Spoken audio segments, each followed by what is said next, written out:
ನಮಸ್ತೆ ವೀಕ್ಷಕರೇ, ಈ ದಿನ ಭಗವದ್ಗೀತೆ ಅಧ್ಯಾಯ 5ರಿಂದ 8ರವರೆಗೂ ಸರಳವಾದ ಮತ್ತು ಬಹಳ ಸುಲಭವಾದ ಸಾರಾಂಶವನ್ನು ತಿಳಿಯೋಣ. ಅಧ್ಯಾಯ 5.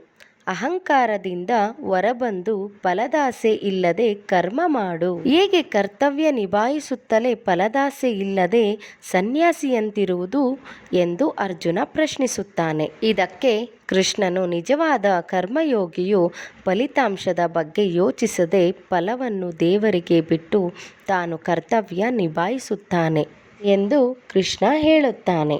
ಈ ಮನಸ್ಥಿತಿಯಿಂದಾಗಿ ಆತ ಸ್ವಯಂ ನಿಯಂತ್ರಣ ಸಾಧಿಸಿ ಅಹಂಕಾರದಿಂದ ಹೊರಬರಬಲ್ಲ ಎಂದು ಹೇಳುತ್ತಾನೆ. ಅಧ್ಯಾಯ 6.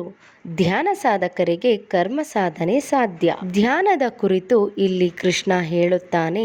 ಧ್ಯಾನವನ್ನು ಅಭ್ಯಾಸ ಮಾಡುವವನು ಏಕಾಂಗಿಯಾಗಿ ದೇಹವನ್ನು ಮನಸ್ಸನ್ನು ಬಿಗಿ ಹಿಡಿದು ಮನಸ್ಸನ್ನು ಪರಮಾತ್ಮನಲ್ಲಿ ಕೂಡಿಸಿಕೊಂಡಿರಬೇಕು. ಪ್ರಯತ್ನದಿಂದಲೇ ಇಂದ್ರಿಯಗಳನ್ನು ಮನಸ್ಸನ್ನು ಗೆಲ್ಲಬೇಕು ಎನ್ನುತ್ತಾನೆ. ಅಧ್ಯಾಯ 7. ನೀನಾರು ಎಂದು ತಿಳಿದುಕೋ.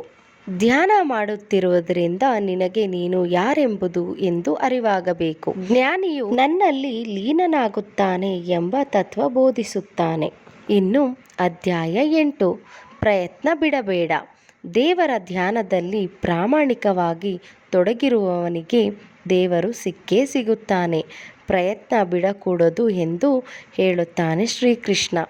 ಧನ್ಯವಾದಗಳು ಸ್ನೇಹಿತರೆ. ಎಲ್ಲರಿಗೂ ಶುಭವಾಗಲಿ.